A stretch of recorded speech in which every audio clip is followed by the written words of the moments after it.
Welcome, and thank you for being here. You are listening to Sleepy Historian, a place for slow, steady stories drawn from the quieter corners of the past. This is a space designed for rest, for easing the mind, and for allowing thoughts to drift without effort. There is nothing here that requires urgency, nothing you need to remember. You may listen closely, or you may let the words pass through you like distant sounds in the night. Tonight's calm bedtime storytelling explores a world very different from the one you know, yet shaped by the same human needs. A world where night arrived without warning lights, glowing screens, or switches on the wall.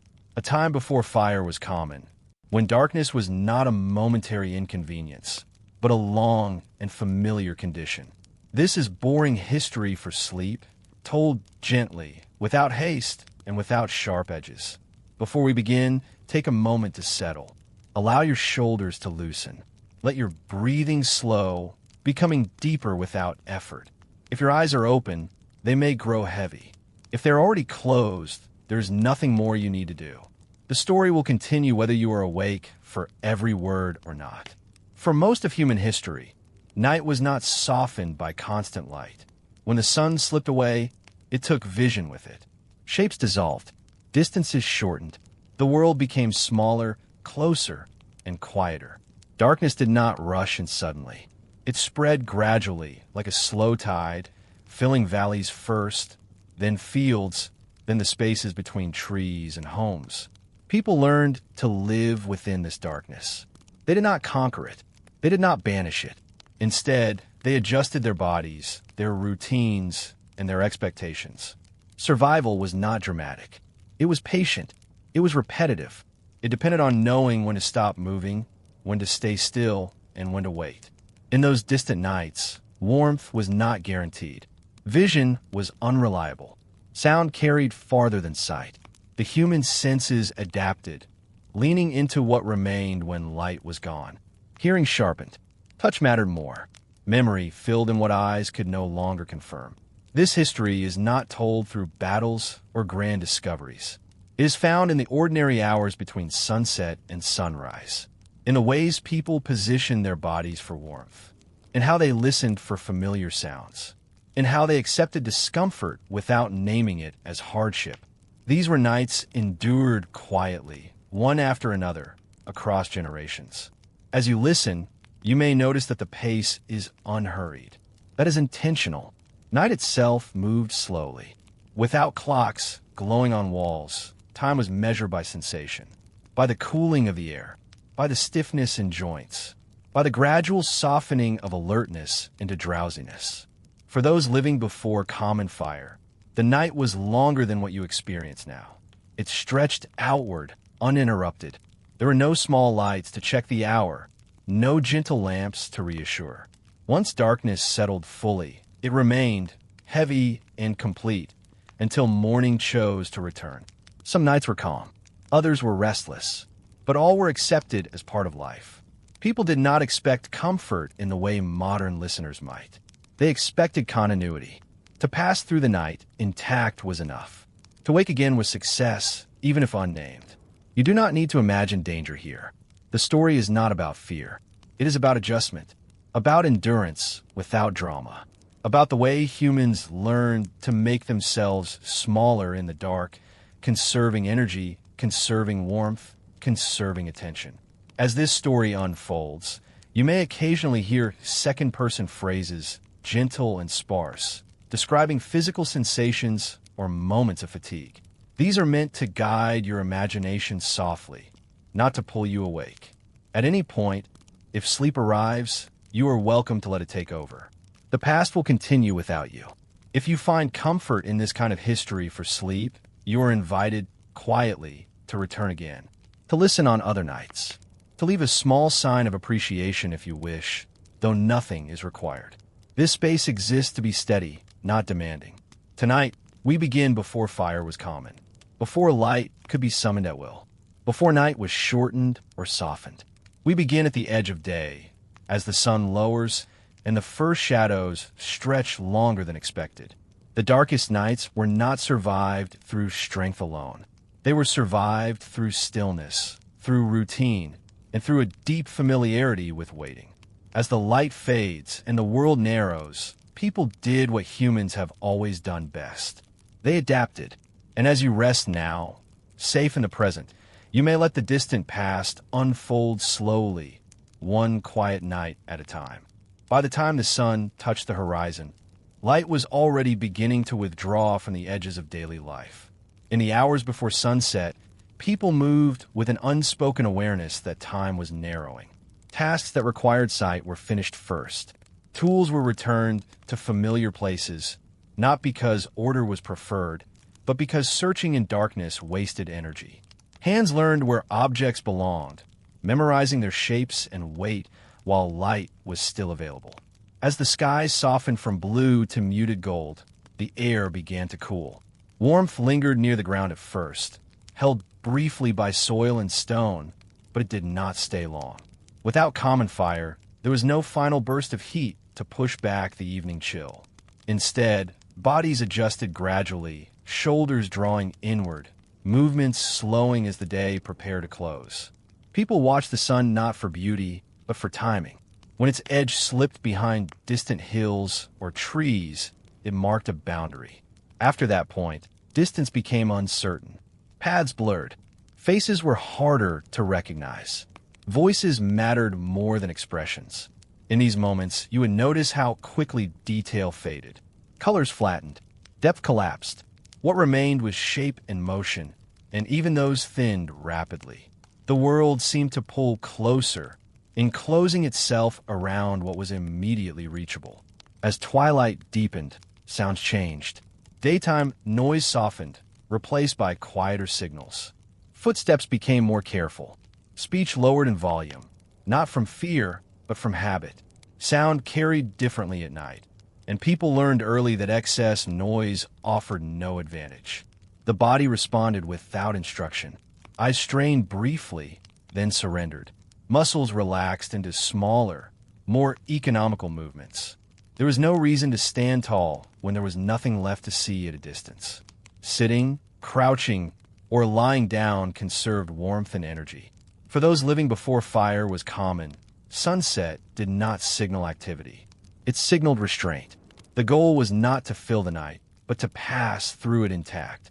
Every motion after dark carried a cost, and that cost was paid in fatigue and lost heat. As the final light drained from the sky, people gathered closer together. Not necessarily in conversation, but in proximity. Bodies shared warmth silently. Familiar breathing rhythms replaced speech. The comfort came not from words, but from the simple confirmation that others were nearby. You might feel the first stiffness in joints as the temperature dropped. Knees pulled closer to the chest, arms folded inward. These were not conscious decisions, but practiced responses shaped by repetition over many nights. Mentally, the shift was just as gradual. Alertness dulled slightly, as if the mind itself recognized that observation was no longer useful. Thoughts slowed. Planning stopped. There was nothing left to prepare for. The night would unfold at its own pace. Darkness settled fully not all at once, but layer by layer. First, the horizon disappeared, then the ground beneath the feet. Finally, even nearby forms dissolved into suggestion rather than certainty. The absence of light was complete, not punctured by small glows or reflections. Without fire, the night had weight. It pressed gently, encouraging stillness. People did not fight it. Resistance only led to discomfort. Acceptance allowed the body to relax into the conditions as they were. Breathing deepened naturally. Each breath felt more noticeable in cooler air. The rhythm steadied, matching the slow passing of time. With nothing to track visually, attention turned inward, then softened further. In these earliest hours of night, sleep did not always arrive immediately. Instead, there was a long interval of quiet wakefulness. Eyes closed not to rest fully, but to avoid the strain of darkness. Listening replaced seeing. Familiar nighttime sounds, wind through leaves, distant animals, shifting bodies, became markers of continuity. If you were lying still, you would sense how the ground slowly drew warmth away. It was not painful, just persistent. Over time, this gentle cooling encouraged deeper stillness. Movement became less appealing, less necessary. The mind, no longer stimulated by changing scenery, drifted. Thoughts repeated. Memories surfaced without urgency. Then even those softened, losing their edges. Awareness narrowed to breath, to weight, to the simple act of remaining. Sunset, once dramatic, faded into memory quickly. What mattered now was the long stretch ahead. Not something to be filled, but something to be endured quietly. And so the first stage of night passed, marked not by clocks or lights, but by the body's slow agreement with darkness. As early night settled in, the world did not disappear all at once. It narrowed. The space people occupied became smaller, not because walls closed in, but because attention did. What lay beyond arm's reach ceased to matter. Distance lost meaning when it could no longer be measured by sight. The night quietly redefined what was close and what was unreachable. At first, there was still a sense of direction. You might know where the path led, where the trees stood, where the open ground began. But knowledge without visibility held little power.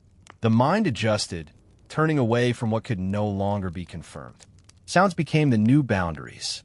A cough nearby marked presence. The soft rustle of cloth indicated movement. Beyond those signals, the world faded into uncertainty. People learned to trust what they could hear and to ignore what they could not verify. In early night, routine slowed even further. Eating, if it happened at all, was simple and brief. There was no lingering, no unnecessary movement. Chewing felt louder in the quiet, each motion deliberate. When food was finished, hands rested again, conserving warmth.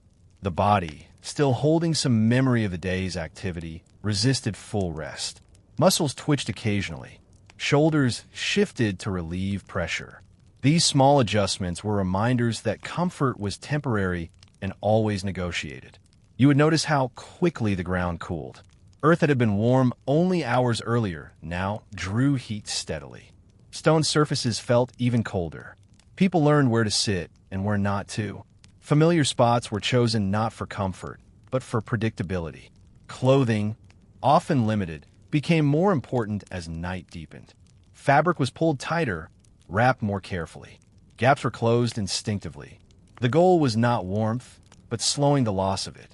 Mentally, early night brought a gentle dulling. Thoughts still moved, but without urgency. The absence of light removed the need to monitor surroundings constantly. This allowed attention to soften, drifting between awareness and rest. Time became difficult to judge. Without visual cues, minutes and hours blended. People relied on bodily signals instead. The slowing of breath, the heaviness in limbs, the gradual easing of alertness. You might feel your fingers stiffen slightly, joints responding to cooling air. It was not alarming, just noticeable. Hands were tucked away, pressed against the body, or folded beneath fabric. Stillness preserved warmth better than motion. The world outside the immediate circle of sound felt distant, almost unreal. Even familiar places seemed abstract when unseen. This shrinking of space was not frightening. It was practical. The night demanded focus only on what was necessary. Occasionally, a sound from beyond the known circle would break the quiet. Not loud enough to identify, not close enough to matter. People did not react sharply. Experience taught that most sounds passed without consequence. Stillness remained the safest response. Breathing settled into a slower rhythm. With nothing to look at, the mind followed internal sensations instead. The rise and fall of the chest, the weight of the body against the ground. These became anchors in the dark. Early night was not yet deep rest. It was a transition. The body let go of the day in stages, releasing tension gradually. Sleep, when it came, would arrive softly, without ceremony. If you were awake during these hours, you might notice how thoughts repeated themselves. Simple memories resurfaced. Familiar images drifted through the mind, then faded. There was no effort to control them. Control required energy better saved. People did not fear this narrowing world. They adapted to it. Generations had learned that night, was not an enemy to defeat, but a condition to accept. Resistance only brought discomfort. The absence of fire meant the night remained uniform. No flicker, no shifting shadows. Darkness was complete and steady. This consistency allowed the body to settle more easily, knowing there would be no sudden change. As early nights stretched on, even sound diminished. Conversations ended. Breathing synchronized. The group, once defined by individual movement, became a single quiet presence. The world had shrunk to warmth, breath, and the slow passing of time. Everything else waited for morning. By the time darkness fully settled, the body had already begun its quiet negotiations with the night. There was no single moment when rest began. Instead, it arrived in stages, each one subtle enough to pass unnoticed unless you were paying close attention. Muscles softened first, then posture changed. What had once been upright or alert gradually folded inward, shaped by the need to conserve warmth and energy. People chose positions not for comfort, but for endurance. Knees were drawn closer to the chest.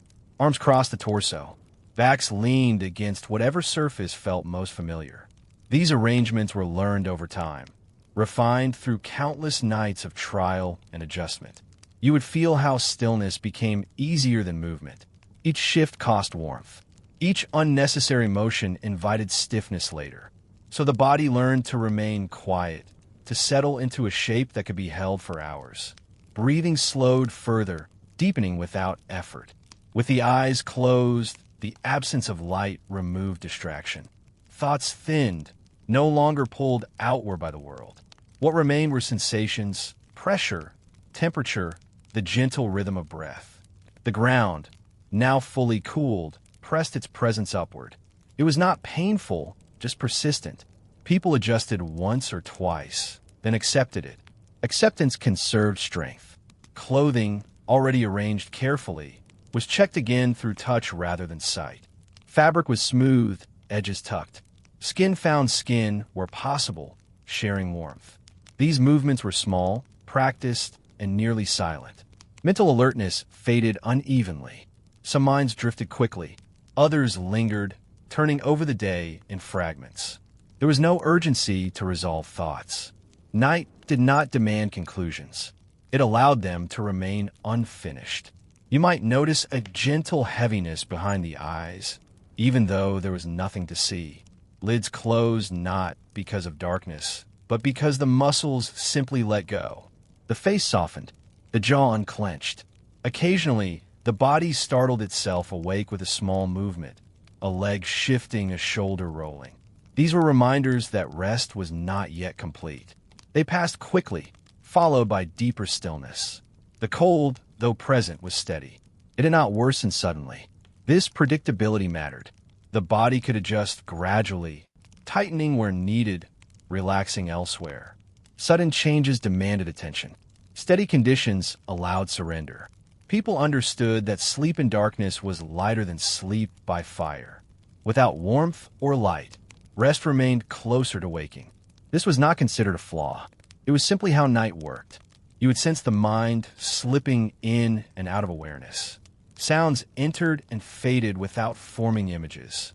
A distant rustle became nothing more than a brief interruption. The body did not react sharply. Experience taught restraint. Time lost its edges. Moments blended, without visual markers.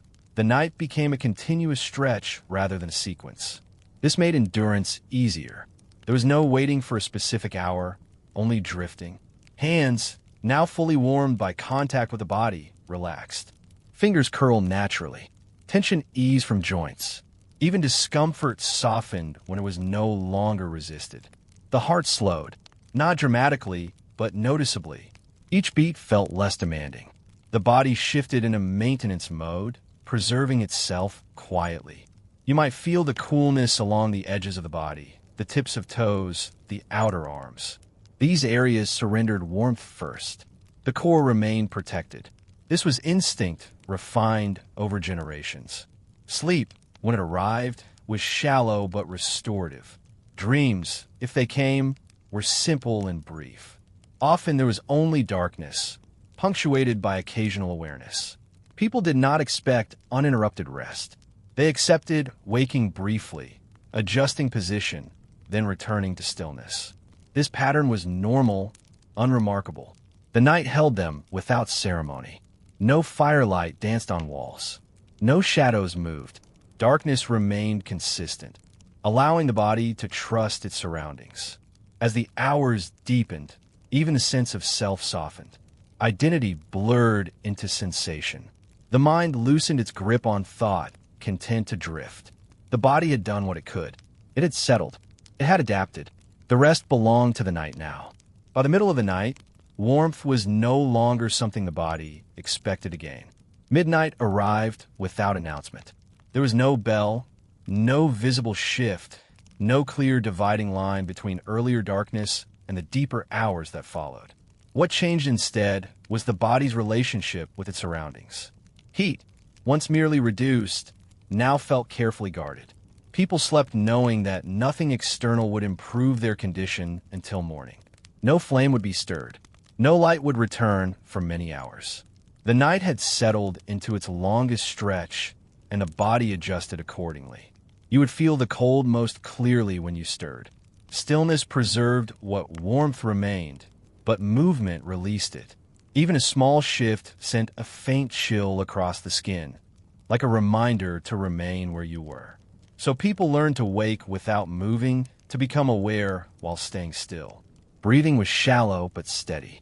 Each breath warmed the air briefly before it left the body again.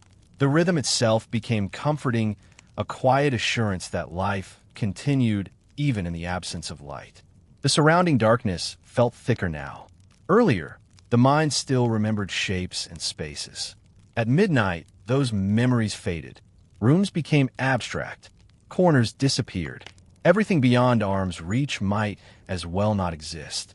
This was when imagination could wander, though most learned to keep it restrained. Excess thought led to restlessness, and restlessness led to cold. Calm was practical. You might sense sounds more sharply during these hours. A distant creak, the subtle settling of wood, the quiet movement of air. Each noise arrived stripped of context. Without sight, interpretation remained cautious.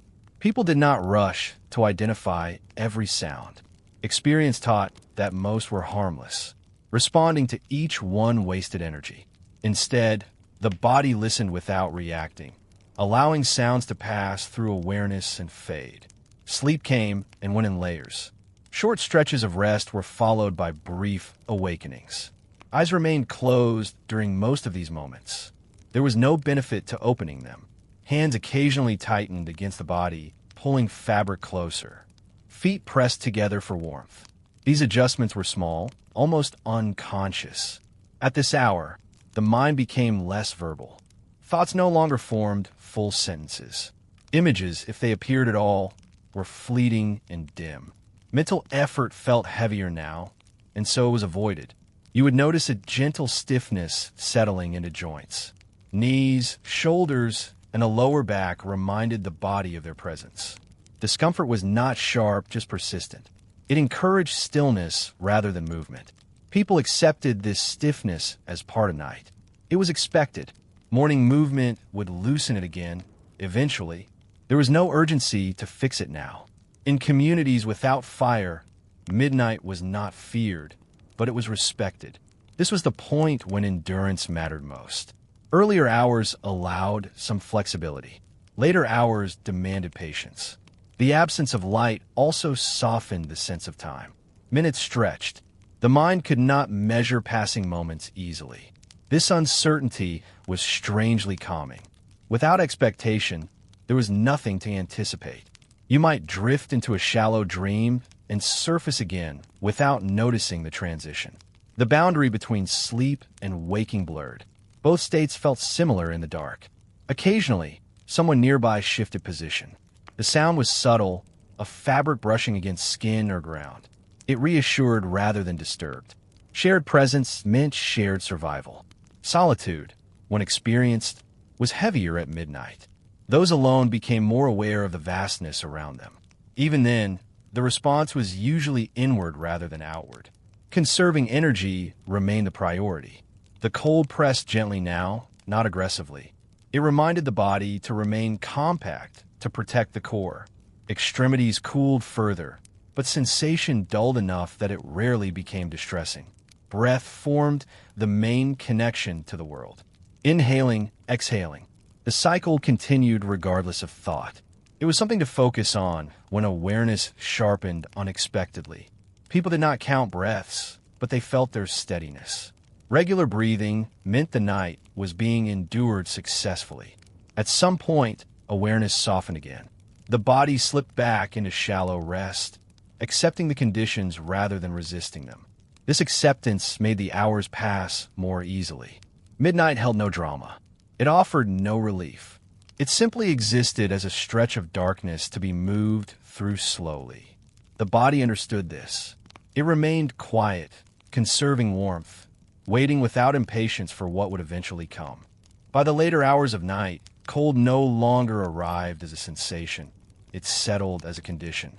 The body learned this difference early. Sensation suggested change. Condition meant acceptance. Once the deeper cold took hold, there was little reason to notice it further. It was simply there, like the darkness itself. People existed in a state that was not fully asleep and not fully awake. Half sleep came naturally in these hours. It was lighter than rest, but deeper than awareness. Thoughts drifted without direction, forming and dissolving without effort. You would notice that vigilance did not disappear entirely. It softened instead. The body remained quietly alert to certain changes, sudden sound, abrupt movement, unfamiliar presence. This awareness functioned without conscious command. I stayed closed. Opening them offered nothing. The dark was complete, and sight had no work to do. Cold influenced posture. Those lying on the ground or on simple bedding curled slightly inward. The spine rounded. Arms folded close. Knees drew nearer to the chest. These positions were not chosen thoughtfully. They emerged through habit and necessity. Breathing slowed further. In half sleep, breath became shallow but even. Each exhale released warmth, but not enough to cause discomfort. The body balanced loss and retention quietly. In shared spaces, people synchronized without trying. One person's shift prompted another's. Movements remained minimal. No one wanted to disturb what little stability existed. The mind, dulled by darkness and cold, became less interested in memory. Events from earlier in the day faded. Plans for morning felt distant and unformed. The present moment, narrow and quiet, was enough. You might sense the passage of time through stiffness alone. When joints felt slightly more rigid, when muscles resisted small adjustments, it suggested that hours had passed. This awareness was vague but sufficient. Vigilance remained practical rather than fearful. The mind did not imagine threats vividly. Instead, it waited for evidence before reacting. This restraint conserved energy. Occasional sounds still reached the ears. A distant animal call, wind shifting against structures, the settling of materials as temperatures dropped. Each sound was registered, acknowledged, and released. People did not whisper at these hours. Speech required effort, and effort required warmth. Silence became the shared language of night. Half-sleep allowed brief, muted dreams. These were not vivid narratives, but fragments, sensations, familiar shapes, echoes of voices. They passed without attachment. You would sometimes wake without knowing why. The body simply surfaced into awareness, assessed conditions, and returned to rest. This check-in happened naturally, like a slow breath. Cold encouraged efficiency. Any movement had to justify itself. Stretching was rare. Scratching was delayed unless necessary. Stillness preserved comfort better than motion. Hands occasionally flexed within sleeves or coverings, restoring circulation gently. Feet pressed together again. These small acts maintained balance without disrupting rest. People who lived this way understood that endurance depended on cooperation between body and environment. Fighting the cold exhausted both. Yielding to it, within limits, made survival quieter. Mental edges softened further as the night deepened. Worry lost its sharpness. Even concern became distant. The mind accepted that nothing could be changed until light returned. You might sense the faintest difference in the air as the night continued. Not warmth, but a subtle shift, as though the cold itself had settled fully and would not deepen further. This steadiness was reassuring. Half sleep deepened again. Awareness thinned. The body rested not because conditions improved, but because resistance faded. In these hours, people trusted routine more than thought. They trusted that dawn had always arrived before. That knowledge did not need repeating. The cold remained. Vigilance remained. Sleep hovered lightly between them. And so the body waited, conserving what it could, drifting gently through the longest stretch of darkness. By the final stretch of night, time stopped behaving like something that moved forward. It became wide instead, open, almost still. These were the longest hours, not because they contained more events, but because they offered so few markers. Without flame, without sound, without change, the night stretched itself thin. The body sensed this length even while resting.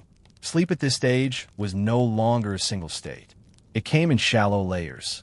A few minutes of drifting, followed by gentle awareness. Then drifting again, never deep enough to disappear completely. Cold reached its quiet peak during these hours. Not sharper than before, but more settled. It pressed evenly, without urgency. The body responded by becoming slower, heavier, less inclined to move at all. You would notice that even thought felt heavier now. Ideas did not rise easily. When they did, they moved slowly, as though traveling through thick air. Breathing remained steady, but shallower. The chest moved less. The body conserved effort instinctively. Muscles stiffened slightly, not painfully, but with a dull resistance. Shifting position required negotiation. Was the gain worth the loss of warmth? Often, the answer was no. Those who shared space became almost statues. Each person existed in their own pocket of stillness, aware of others only through faint sounds of breath or the subtle weight of shared air. Occasionally, someone would adjust, a quiet repositioning, a careful movement of a limb. These moments stood out precisely because they were rare. The mind wandered in small circles. Not memories exactly, and not dreams either. Familiar impressions surfaced. Fields, tools, voices, but without detail. They dissolved before forming fully. You might sense the approach of morning not through light, but through anticipation. The body remembered this hour. It knew that dawn followed eventually, even if it could not yet feel it. Cold influenced emotion subtly. Not fear, not distress, just a narrowing of focus. Comfort became a simple concept. Stillness, closeness, breath. Those who were awake did not watch the dark. There was nothing to see. They listened instead, not actively, but with quiet openness. Any sound would matter, but none came. This silence was not empty. It was full of waiting.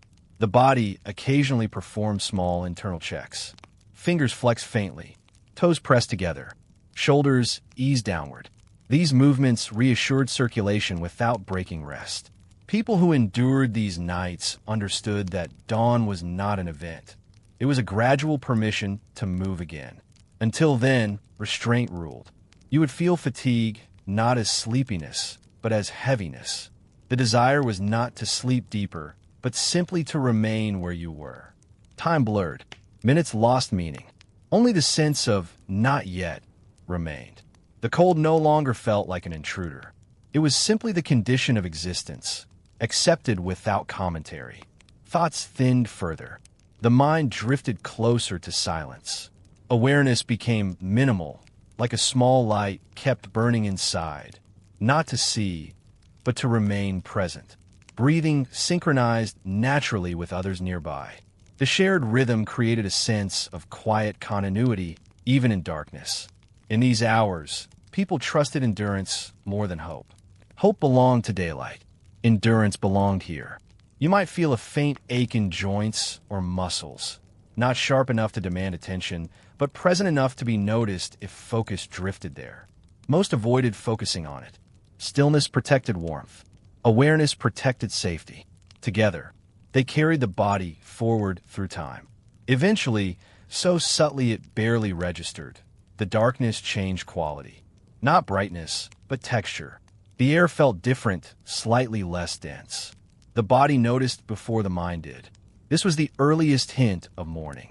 But for now, night still held its place. And so the body remained quiet, waiting, conserving, enduring the final, longest stretch before light returned. By the hour before dawn, warmth was no longer something the body expected to recover on its own. This was the coldest point, not because the night had grown harsher, but because the body had given up its last easy reserves. Heat, once borrowed from movement and shared air, now had to be guarded deliberately, quietly, and with patience. The change was subtle. It did not announce itself with discomfort. It arrived as a steady dulling, a sense that the body had settled into its smallest possible shape. You would feel it first in the extremities. Fingers curled inward without instruction, toes pressed together, seeking the faint comfort of contact. The body knew, without thought, that surface area mattered. Muscles softened into stillness. Even the urge to adjust position faded, remaining exactly as you were felt safer than risking the loss of warmth that came with movement. Breathing slowed further. Each breath seemed carefully measured, shallow but consistent. The chest rose just enough to continue. Nothing more was required. In these hours, sleep no longer deepened. Instead, awareness hovered at a low, steady level. You were not awake in the way daylight demanded, but you were not fully gone either. Thoughts came and went like distant sounds heard through walls. You might recognize them without engaging. Names, places, fragments of routine passed through gently, leaving no trace. The body, however, remained attentive in its own way. It monitored circulation quietly. A faint tingling in the hands might prompt the smallest movement, just enough to reassure blood flow, not enough to create exposure. These movements were practiced, almost inherited. People living without fire learned these adjustments early. They did not consider them techniques. They were simply how one remained intact until morning. Around you, others existed in the same state. No one spoke. Speech belonged to daylight. Here, silence conserved both warmth and energy. If someone coughed or shifted, it carried meaning, not alarm, but recognition. Another body still present. Another breath continuing. Cold at this hour did not feel sharp. It felt flat, even, as if the temperature had stopped falling and instead spread itself evenly through everything. Clothing provided what it could. Wool held warmth patiently. Leather blocked drafts. Skin beneath accepted the limits of these materials without complaint. You would notice pressure more than temperature now. The weight of a blanket. The firmness of ground beneath you. These sensations anchored awareness. Time moved slowly, but not painfully. There was no urgency to escape this moment. The body understood that resisting it would cost more than enduring it. In settlements and shelters, this hour was known quietly. It was the hour when the body reached equilibrium with the night. Not comfortable, but stable. The mind, dulled by cold and repetition, softened further. Thinking required effort that no longer felt worthwhile. Observation replaced analysis. You might notice the sound of your own breath more clearly now, or the faint breath of someone nearby. These rhythms became the only markers of continuity. In rare moments, a dream tried to form. It did not fully succeed. Images appeared without color or detail. They dissolved quickly, leaving behind only the sense that something had passed. Cold encouraged this thinning of experience. It simplified everything. The body responded by conserving. Heartbeat remained steady. Digestion slowed. Heat stayed where it was most needed. You would not have described this hour as suffering. It was closer to suspension, a pause imposed by darkness and temperature alike. Those who endured many such nights trusted this pause. They knew it would end, not suddenly, but gently. Eventually, the earliest signs of change approached. Not warmth, not light, but a subtle loosening. The body sensed that the deepest part had passed. But here, at the coldest point, stillness ruled. Nothing more was required than patience. And patience in these hours was simply the willingness to remain. By the time the coldest hour loosened its hold, the body had learned that survival no longer depended on stillness alone. It depended on movement, but only the smallest kind. These were not actions meant to wake the body. They were not stretches or shifts meant for comfort. They were movements practiced so quietly that they almost went unnoticed, even by the person making them. A finger flexed once, slowly, then rested again. A toe pressed against another toe for a moment, then released. The knees drew in a fraction closer to the chest. Each motion had a single purpose: to remind the body that circulation still mattered. You would feel these movements before you thought about them. They arrived as gentle impulses, not commands. The body asked for just enough motion to prevent stiffness from turning into something worse. People who lived without dependable fire knew these impulses well. They trusted them. Ignoring them led to numbness that lingered long after morning arrived. These movements never happened all at once. They were spaced carefully. Too many, too quickly, and warmth escaped. Too few, and the body stiffened. Balance mattered more than comfort. Breathing adjusted alongside these motions. A slightly deeper breath followed a shift, then returned to its shallow rhythm. Air warmed briefly in the chest before leaving again. The night remained quiet. Darkness did not lift, but it softened. It felt less heavy now, as if it had settled fully and would not press further. You might sense the ground beneath you more clearly. Cold earth, or would press back with a steadiness that was almost reassuring. It had not changed. It would not change until light returned. Nearby, someone else adjusted as well. A rustle of fabric, a slow exhale. These sounds blended into the night without disturbing it. No one spoke. Speech required warmth the body preferred to keep. In shelters shared by many, these movements happened out of rhythm with one another. One person shifted while another rested. This prevented the sudden release of heat that came when many moved together. This knowledge was not written. It was learned through repetition, through nights that punished carelessness quietly. You would notice sensation returning briefly to places that had gone dull. Fingers warmed slightly. Ankles regained feeling. Then stillness resumed. This cycle repeated several times. Movement. Pause. Stillness. Pause again. Time during these hours did not progress in a straight line. It moved in loops. Each small adjustment marked another quiet interval passed. The mind, still dulled by cold, did not resist this rhythm. It followed without judgment. Thoughts came more slowly now. They lingered less.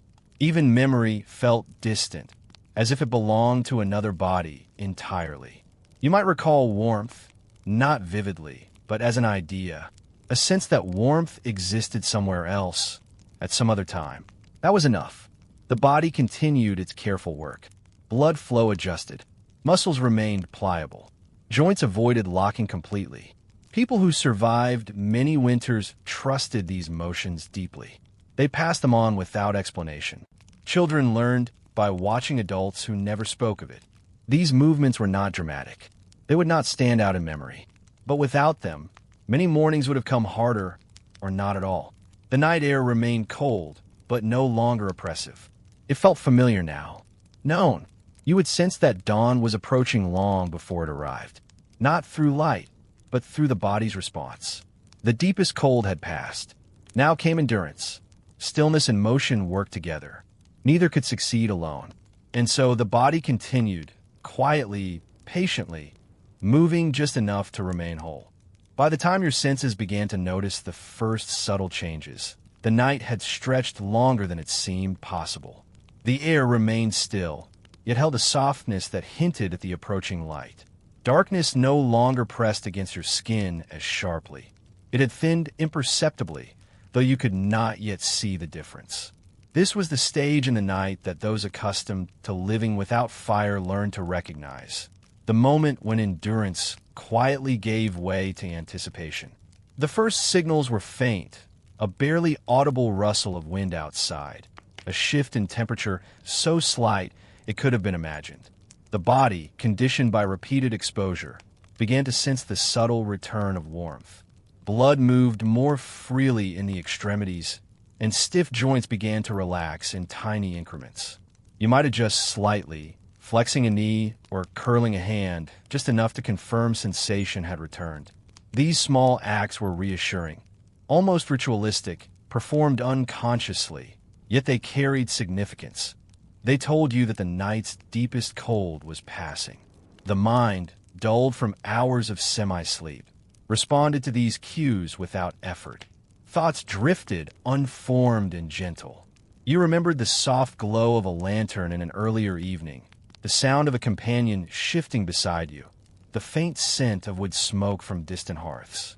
Each memory was a tether to comfort, a bridge across the long, dark hours. They reminded you that night, though formidable, was temporary. Outside, the environment mirrored this transformation. The wind moved quietly through sparse trees or across empty fields. Leaves whispered in a pattern too slow to disturb, too soft to startle. If you were in a simple shelter or hovel, the walls themselves seemed to sigh as temperatures adjusted, contracting and expanding in gentle rhythm. The world was awakening in increments, though still wholly subdued. Those who had endured many nights without fire had developed a delicate understanding of these shifts. They spoke little, words were unnecessary. The eyes, the smallest gestures, the subtle tension or relaxation of muscles, all conveyed reassurance. A companion might stretch a shoulder or rub a hand across a forearm. No one rushed, no one demanded explanation. Silence prevailed, but in that silence was communication as precise and deliberate as any spoken word. You would feel time differently in these moments. Minutes stretched longer, and the body seemed to measure intervals by sensation rather than by clock. Awareness of cold remained, but was now punctuated by tiny, perceptible returns of warmth. Breathing was steadier, more even. Heartbeats were quieter.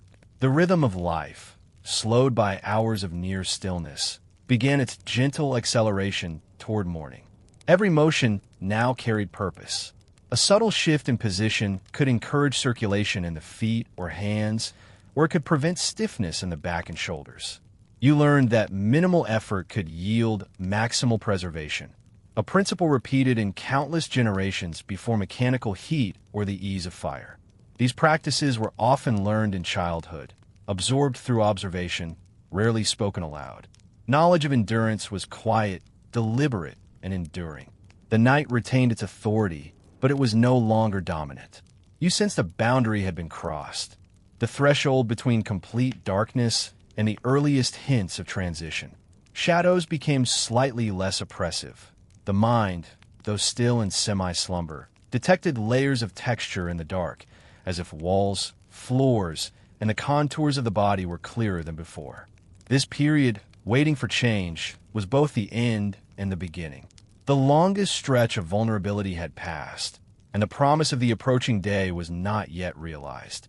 Patience was essential.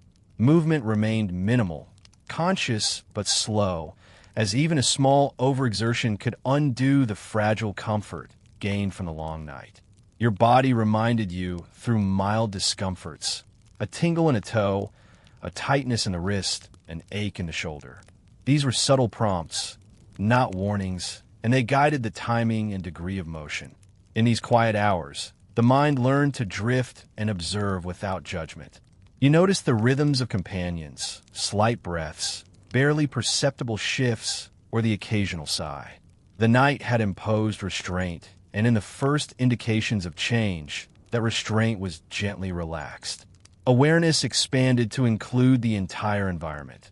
The muffled sounds of distant animals, the soft movement of trees, the smell of earth slowly warming. Each sense confirmed that transition was underway. And so you waited, not with anxiety, but with calm expectation. The body had endured, the mind had maintained its quiet vigilance, and now the first promise of light, however indirect, touched the edges of awareness.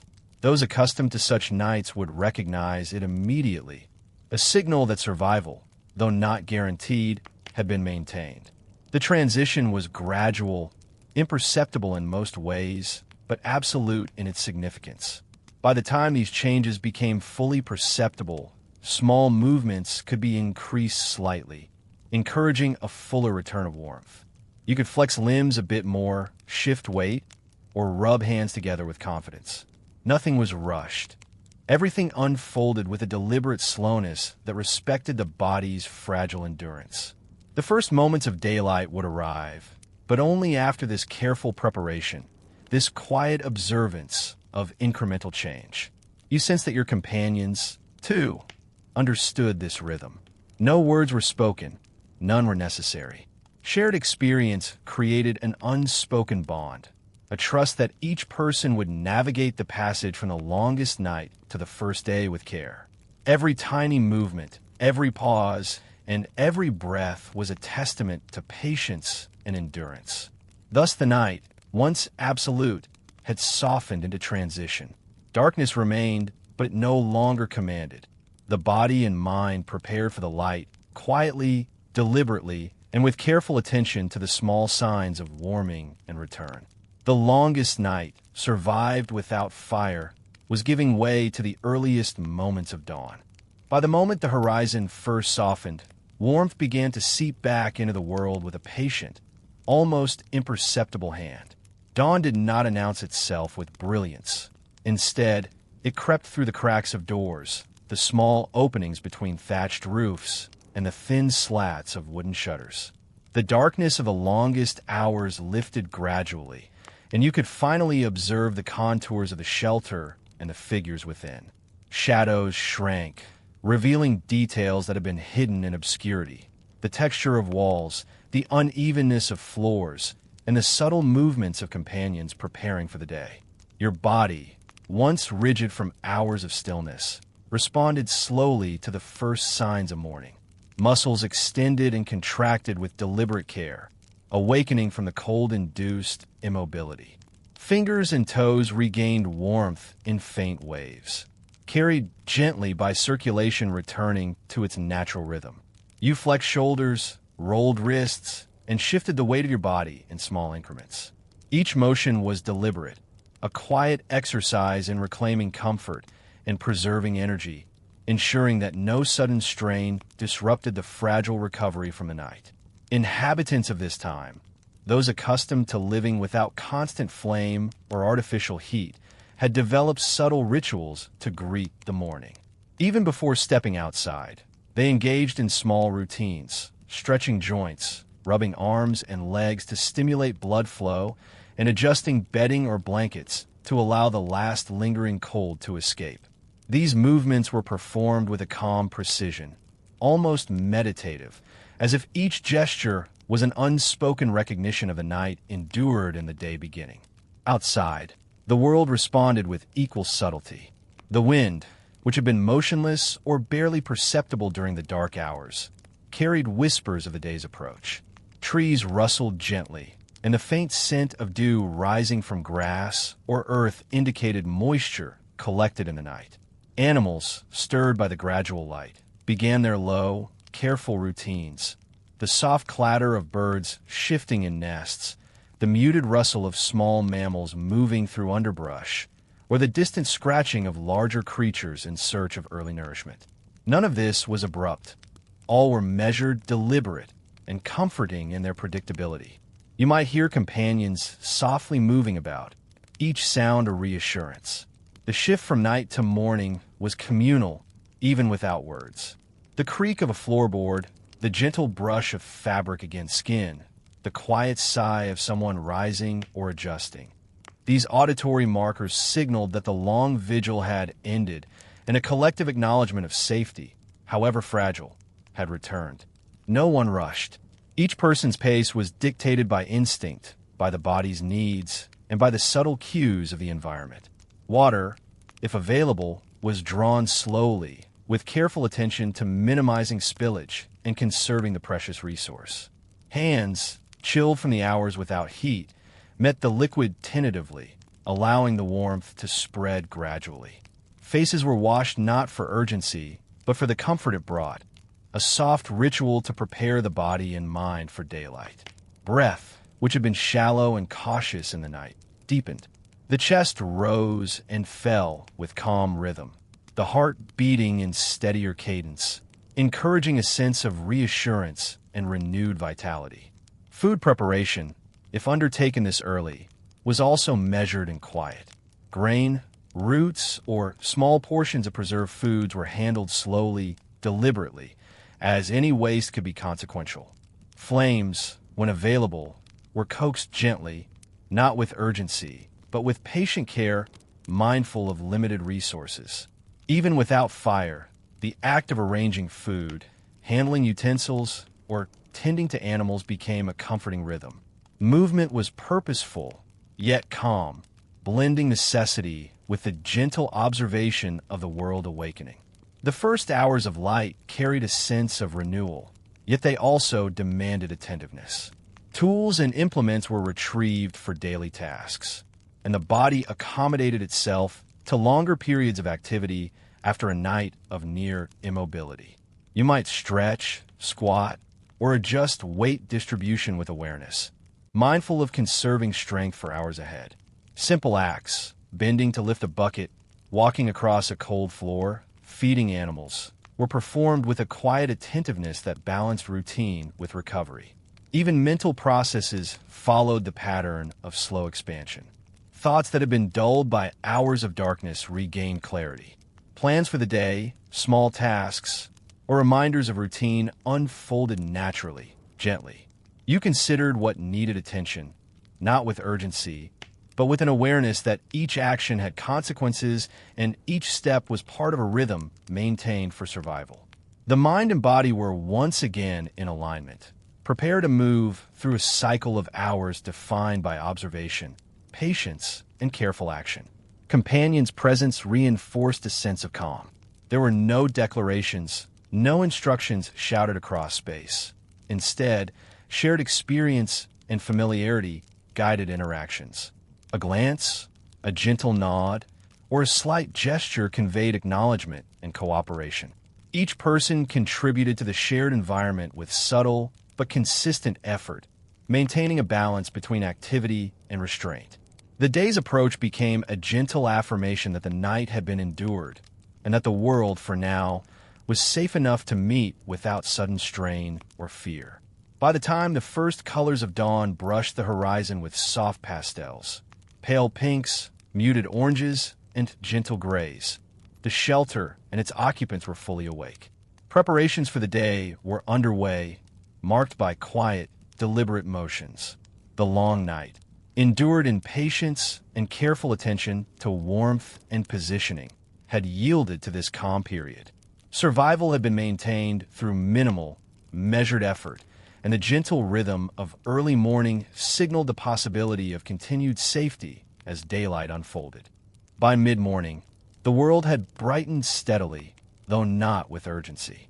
Light expanded softly through gaps in timber and thatched roofing, brushing walls with warmth that was gentle, not harsh. The earlier chill had faded, replaced by a comforting mildness that allowed limbs, still tender from the long night, to move with increasing ease. You rose fully now, muscles stretching slowly, joints easing with each deliberate rotation of shoulders and wrists, acknowledging the quiet satisfaction of having endured another night. Every breath carried a sense of continuity. The day had begun, and survival persisted without confrontation or haste. The first chores were approached methodically. Water was drawn carefully from wells or collected in shallow cisterns. Hands, warmed by gentle friction and sunlight, guided the container slowly, mindful of conserving energy and minimizing spills. Small movements, repeated with patience, maintained bodily warmth and circulation. The sound of water shifting in its vessel was a soft, consistent companion to the early morning. It marked activity without abruptness, each splash or scrape gentle in its reminder that the day demanded routine care and attention.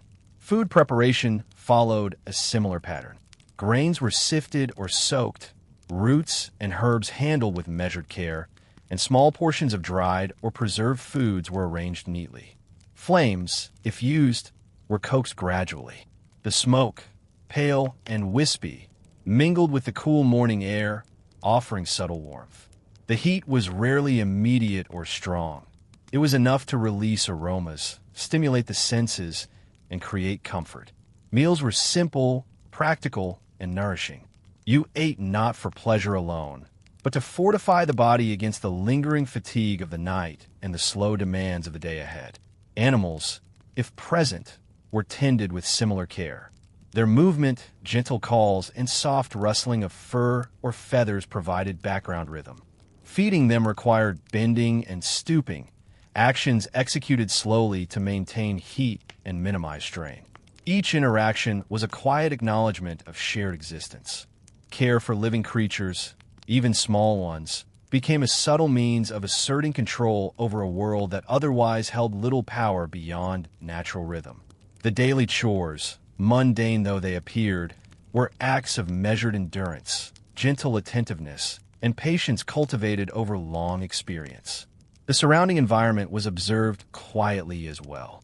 Light had shifted to reveal details that had been obscured by darkness.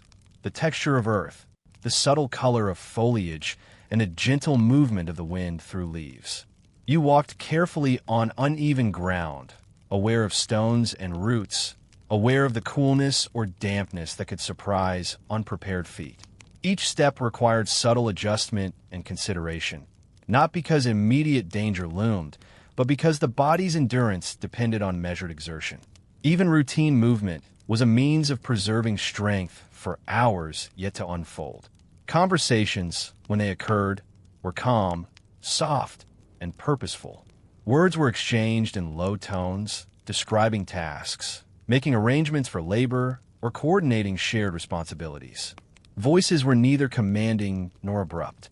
Instead, they created a gentle layer of human presence, a reassurance of companionship, and the quiet reliability of others who had endured similar nights. Simple exchanges reinforced bonds, acknowledged survival, and offered calm guidance for movement, posture, and task completion. You might observe the act of repairing clothing or tools, motions slow and methodical. Needles passed through fabric with gentle precision, small pieces of wood were shaved carefully, and knots tied deliberately. These were acts of foresight, preparing for eventualities without urgent tension. Every motion, though unhurried, carried purpose. The repeated, slow rhythm of such work created a sense of comfort and continuity, a structured interaction with the material world that mirrored the slow pacing of bodily recovery. By now, mental clarity had increased alongside physical readiness. Thoughts that had been dulled by night and fatigue emerged fully, aligned with the practical demands of the morning. You could plan small sequences, tending animals, collecting firewood, or preparing the next meal. Reflection was calm, without rush or judgment. The mind's rhythm echoed the body's movements. Each thought integrated seamlessly into the ongoing cycle of measured labor and gentle observation. Survival was embedded in routine, not dramatized, a quiet partnership with the environment. The day's progression, although slow, had natural cadence. Each task followed the other with unspoken order. You could observe the subtle patterns of light, the ambient sounds of the surroundings, and the small gestures of companions as they moved through chores. This gentle structure provided reassurance. The physicality of repeated motion, bending, stretching, lifting, shifting weight, helped maintain warmth and circulation. Fatigue was present but manageable, a low hum rather than a disruptive force, reminding the body of endurance without demanding dramatized effort. By the end of these early chores, a sense of calm accomplishment settled over the space. The body was more limber, the mind clear, and the environment gently interactive. Light had strengthened, shadows softened, and routine established a subtle but persistent rhythm of human existence. This period was neither exciting nor dangerous. It was measured survival, observed closely, and executed with quiet patience. Each moment passed deliberately, creating continuity, a gentle acknowledgement that the night had been endured and the day now unfolded in structured, comfortable manner. By mid-morning, the sun had climbed to a point where warmth was steady but never overwhelming. Light streamed through narrow openings, brushing against walls, floors, and the soft surfaces where small daily labors continued. You could feel the gentle heat lifting stiffness from your shoulders and easing the tension that had quietly accumulated since the previous night. Even the skin, which had contracted under earlier cold, now relaxed, and each breath carried a hint of comfort, mingling with the subtle aromas of prepared grains and herbs. Tasks unfolded with a quiet rhythm. Simple maintenance work was attended to methodically, sweeping floors with light strokes, tending small fires, and organizing vessels used in early meals. Every motion was measured, practiced, and repeated until efficiency arose naturally from familiarity. The body remained alert but not tense, aware of the slow passage of time and the gentle demands of routine. In these moments, endurance was silent. Survival was implied through action, not declared. Observation of the surroundings became almost meditative. You might pause by a window or doorway, noticing the subtle interplay of sunlight on wooden beams, the soft shadow of a branch outside, or the way air carried faint scents of damp earth and drying herbs. Every detail was registered with quiet attention. No sound was startling, no movement unexpected. The mind drifted slightly, absorbing detail while remaining tethered to the tasks at hand, creating a balance between awareness and calm reflection. Companions moved with similar deliberation. Their gestures were small, almost conversational, whether handing a tool, adjusting a vessel, or checking a fire. Communication was minimal, often conveyed through subtle cues or soft speech, each interaction reinforcing the shared rhythm of daily life. You learn to anticipate the motion of others, to respond with gentle fluidity, and to integrate into this quiet communal flow. The constant, slow interchange of bodies and tasks formed a subtle choreography, enhancing comfort and reassurance without urgency. Your attention might extend to the natural environment beyond walls. Birds shifted in the trees, their wings brushing the air with soft sounds. Leaves rustled lightly in a breeze that carried the smell of moisture and growing vegetation. The play of light on these textures was gentle but persistent, a reminder that survival relied on close awareness of the environment even when the danger was not immediate. The mind registered these cues not with anxiety but with careful attention, contributing to a sense of quiet competence. Repetition continued to anchor the body. Bending, lifting, and steady hand movements circulated blood and preserved warmth. Muscle groups once rigid from night-long stillness now responded smoothly to repeated effort. Simple tasks like arranging tools, turning grains, or adjusting coverings for warmth became exercises in endurance as much as in functionality. You recognized fatigue subtly creeping in, a low hum beneath conscious attention, gently reminding you of limits. This was acknowledged, accommodated, and integrated into the pace, never forcing haste or strain. Mental focus followed the body's rhythm.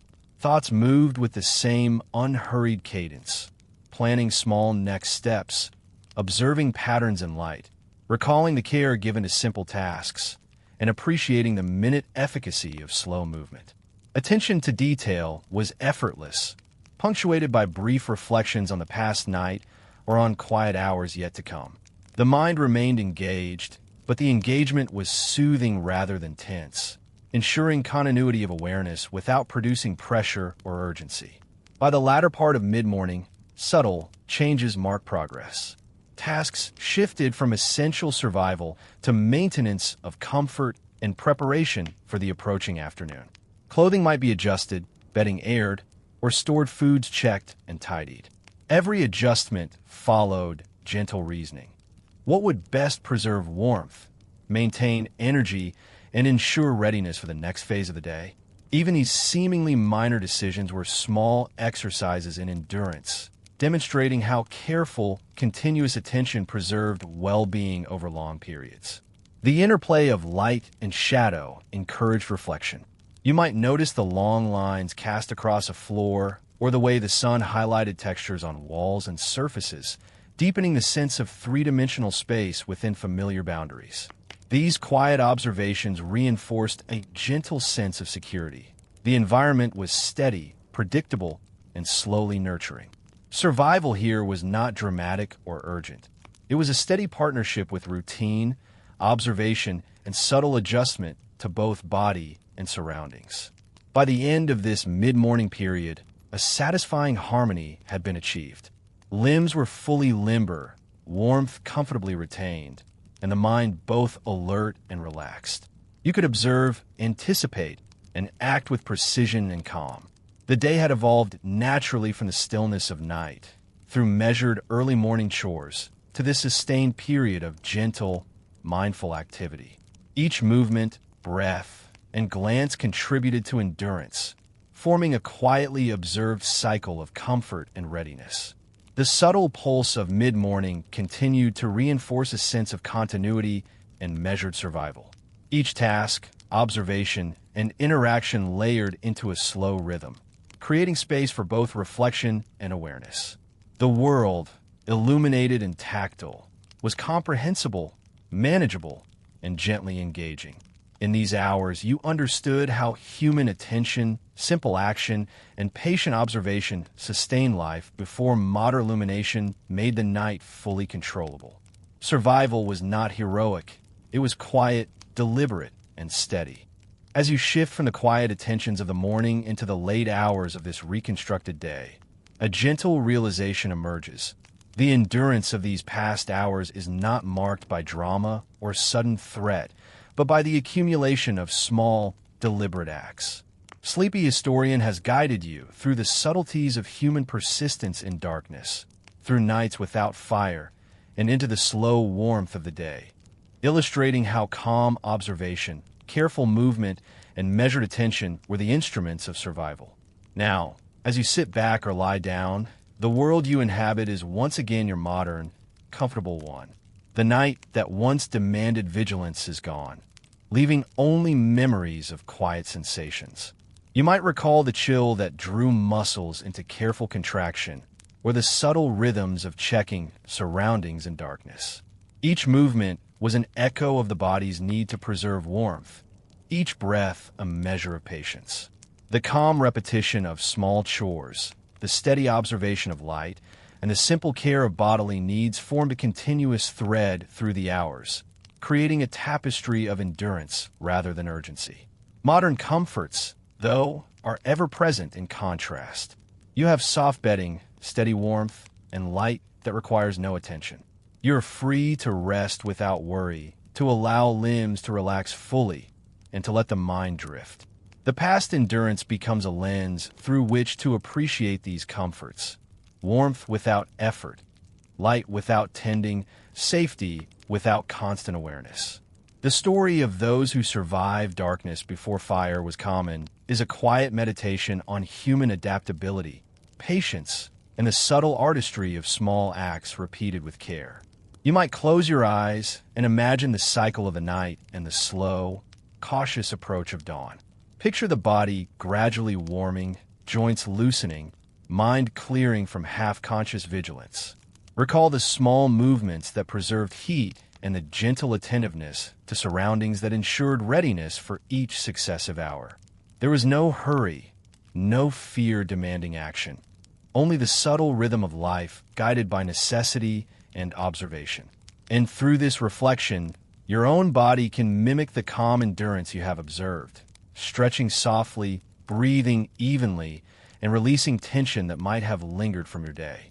In this gentle reflection, there is space for gratitude, for simple things, for the unnoticed skills of those who came before, for the wisdom of quiet survival.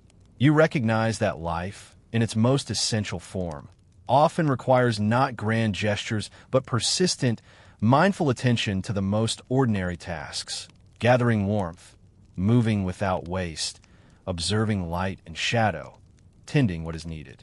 These are the quiet arts of endurance, lessons from history that require no heroism, only presence. The past and present now blend softly. You carry forward the awareness of how humans managed to persist through long, dark nights without the comforts you have today. Yet there is no sense of longing or fear, only appreciation. Every corner of your current room, every simple control over temperature, light, and comfort can be regarded as a gift, a demonstration of the quiet ingenuity that centuries of human experience have allowed. There is a peaceful satisfaction in knowing that these skills were once necessary, now embedded as a subtle background to modern ease. Sleepy Historian reminds you that observation, patience, and careful attentiveness are not solely historical concerns. Even in modern safety, these qualities allow the mind to slow, to notice nuance, to appreciate the gentle textures of life. In resting your body now, you are not abandoning awareness, but practicing a modern form of endurance, letting tension fall away, trusting that your space is secure, and allowing curiosity and reflection to settle into the soft rhythm of rest. As your attention drifts outward, you may notice small details in your immediate surroundings. The subtle sound of air moving, the gentle shading of objects by indirect light, or the quiet tick of a clock marking steady time. These, too, are reminders of human adaptation and ingenuity, and of the calm rhythm that sustains life without spectacle. You can allow them to fill your mind gently, each one a quiet anchor as you prepare to rest fully. The lessons of the past are present in these quiet observations. You now understand the importance of measured response, of steady attention to simple needs, and of the subtle power of small, repeated actions. Your own body and mind, guided by the slow, hypnotic rhythm of this narrative, may mirror that quiet endurance. Your muscles relaxing, your breathing steady, your thoughts softening into a gentle haze. The quiet struggles of those who lived through long nights without fire become, in reflection, a soothing cadence, a meditation on the endurance inherent in human life. Take one last moment to appreciate the contrast. Where darkness once demanded vigilance, your modern space offers comfort. Where night imposed slow, attentive labor, you may now stretch, roll, or shift with ease.